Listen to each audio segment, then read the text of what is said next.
안녕하세요. 최근 이곳저곳에서 잡음이 일어나고 있습니다. 많은 곳에서 마찰이 일어나고 있는데요. 바로 분리수거 단속 과태료 때문입니다. 경고하고 넘어가는 경우도 많지만 실제 과태료를 받는다면 정말 아까운 것이 바로 과태료입니다. 그렇지만 우리가 제대로 알지 못하면 분리수거를 열심히 하면서도 과태료를 무는 억울한 경우도 있습니다. 그렇기 때문에 오늘은 만약 잘못 버리게 되면 과태료를 물 수밖에 없는 것들, 반드시 종량제 봉투에 버려야 하는 이걸 여러분께 알려드리겠습니다. 절대 헷갈리지 마시고요. 반드시 확인하시고 아까운 내 돈 나가는 일 없도록 하시기 바랍니다. 이 그림을 한번 보시면 종량제 봉투에 버려주세요 라고 적혀 있는데요. 첫 번째는 씻어도 이물질이 제거되지 않는 용기류 같은 겁니다. 많은 사람들이 배달 음식을 먹는데요. 그 중에서도 가장 많이 먹는 것이 치킨입니다. 치킨 상자 속에 들어있는 기름종이, 이 기름종이는 이 물질이 많이 묻어있고 여기에다가 다른 재질과 혼합되어 있기 때문에 재활용이 사실상 어렵다고 합니다. 그렇기 때문에 치킨 상자 속에 있는 기름종이는 종이로 분류하게 되면 과태료를 물 수도 있습니다. 그렇기 때문에 반드시 종량제 봉투에 버리셔야 됩니다. 자, 그리고 미세척 컵밥, 컵라면 용기 이런 것들도 있습니다. 다른 재질과 혼합되어 재활용이 어렵다고 합니다. 그리고 가장 큰 이유는 세척되지 않은 용기들은 음식물이 제거되지 않았기 때문에 재활용이 사실상 어렵다고 합니다. 그렇기 때문에 컵밥이나 컵라면 드셨다면 종량제 봉투에 넣어서 버리시면 됩니다. 그리고 음식물이 제거되지 않은 마요네즈, 케찹통, 기름통도 종량제 봉투에 버리셔야 합니다. 보통 기름통을 씻고 제대로 말려서 버릴 수 있는 사람이 얼마나 될까요? 그렇기 때문에 만약 내가 이렇게 정성스럽게 씻고 말릴 수 없는 상황이라면 반드시 종량제 봉투에 버리셔야 됩니다. 만약 과태료를 내게 된다면 나중에 뒤에서 한번 설명드리겠지만 과태료 최대 30만원까지 낼 수도 있기 때문에 조심하셔야 합니다. 방금 말씀드린 씻어도 이물질이 제거되지 않는 용기류.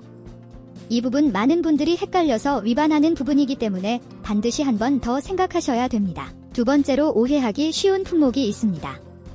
과일망, 과일 포장재 이런 것들인데 여러분들이 과일을 사실 때 보면 과일이 상하지 않도록 이렇게 부드러운 재질이 포장재가 있습니다. 이런 포장재는 재활용이 어렵기 때문에 반드시 종량제 봉투에 버리셔야 됩니다. 고흡성 수지 아이스팩은 재활용이 어렵습니다. 종량제 봉투로 배출하셔야 되고요. CD, DVD, 고무장갑, 슬리퍼 이런 것들도 재활용이 되겠다라고 착각하기 쉽지만 재활용 대상 품목이 아닙니다. 깨진 병, 판유리, 조명기 구용 유리도 재활용이 어렵습니다. 이것들은 신문지에 싸서 버리시면 됩니다. 보온 보냉팩도 마찬가지입니다. 노끈은 노끈마다 재질이 정말 다양하다고 합니다. 그래서 구분이 어렵기 때문에 재활용이 어렵습니다. 도자기, 사기 그릇도 재활용이 어렵습니다. 이것들은 타지 않습니다. 그래서 도자기, 사기 그릇은 반드시 종량제 봉투에 넣어서 버리셔야 되고 문구류나 칫솔도 마찬가지입니다. 보통 다른 재질과 혼합되어 있기 때문에 재활용이 어렵습니다. 기저귀, 화장지 재활용 안 됩니다. 이런 것들을 아직까지 재활용해 버리시는 분들도 많이 있다고 합니다. 기저귀, 화장지 절대 재활용으로 분리수거하시면 안 되고 반드시 종량제 봉투에 버려주시기 바랍니다. 세 번째인데요. 폐비닐은 내용물을 완전히 비우고 물로 헹궈서 이물질이 완전히 제거되었을 때에는 분리 배출 가능합니다. 그렇지만 이것 또한 정말 많은 시간이 들고 오히려 물로 헹군 때 물값이 더 나갈 경우도 많습니다. 그래서 음식물이 묻은 비닐을 헹구지 못했을 때에는 종량제 봉투로 배출해야 되고 스티커가 붙은 비닐도 마찬가지입니다. 식탁보나 은박 비닐, 이불 커버 등도 종량제 봉투에 버리셔야 합니다. 자, 이것이 최근 많은 분들이 헷갈려서 분리수거를 하려고 하다가 과태료를 받는 재활용품인 척하는 쓰레기인데요. 지금까지 많이 홍보했지만 몇 년이 지나도 아직까지도 헷갈린다고 합니다. 그렇지만 지방자치단체에서 단속하다 보면 이런 분들이 의외로 많이 걸리기 때문에 정말 이 내용은 한 번 더 확인해 주셔야 됩니다. 과태료는 보통 처음 적발될 때는 10만원이지만 두 번째는 20만원, 세 번째는 30만원까지 물게 됩니다. 그러니 정말 주의하셔야 합니다. 그리고 분리수거를 열심히 했지만 방법이 잘못되는 경우도 있습니다. 첫 번째로는 페페트병입니다.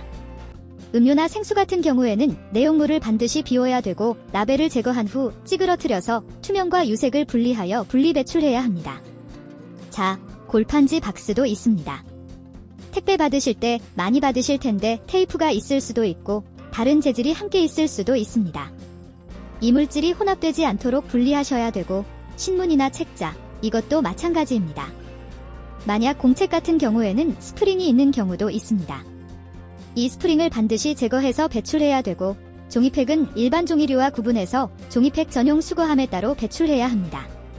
만약 종이백 수거함이 없다면 묶어서 종이류로 배출하면 됩니다. 자, 플라스틱인데요. 여기에서도 많은 분들이 실수합니다. 이물질이 없어야 되고 물기도 없어야 됩니다. 분리 배출할 때 정말 어렵고 귀찮은 내용입니다. 음료 용기의 은박지도 제거해야 하고요. 물티슈의 캡도 분리하여 배출해야 합니다. 그 외에도 아이스박스라든지 이런 것들은 부착물들을 모두 제거한 다음에 분리해서 배출하면 됩니다. 자, 그리고 폐가전 제품이나 대형 폐기물도 있습니다. 폐가전 제품은 무상으로 배출할 수 있는데요. 이렇게 많은 품목들이 있습니다. 배출하는 방법은요, 콜센터 전화 1599-0903. 만약 전화가 싫으시다면 인터넷 홈페이지 1599-0903.or.kr 여기에 신청하시면 됩니다. 대형 폐기물의 경우에는 거주하는 주민센터에 문의해서 별도의 수수료를 내고 신청할 수 있습니다. 자, 그리고 분리수거 잘못하면 과태료 30만원 내야 할 수 있는데요. 사실 그렇게 심하게 단속하지는 않았습니다. 하지만 심하게 단속하지 않는다고 해서 내가 걸리지 않는다는 보장은 없습니다. 그래서 배출 방법 위반, 종량제 봉투 미사용, 일반 쓰레기와 혼합 배출할 때, 생활 쓰레기와 혼합 배출할 때 이런 여러가지 배출 방법 위반에 따라서 대부분 1차 적발은 10만원, 2차 적발 20만원, 3차 적발일 때는 30만원까지 과태료를 부과받을 수 있기 때문에 이 부분은 반드시 조심하셔야 됩니다. 헷갈리는 재활용품이 아니면서 재활용품인 척하는 쓰레기.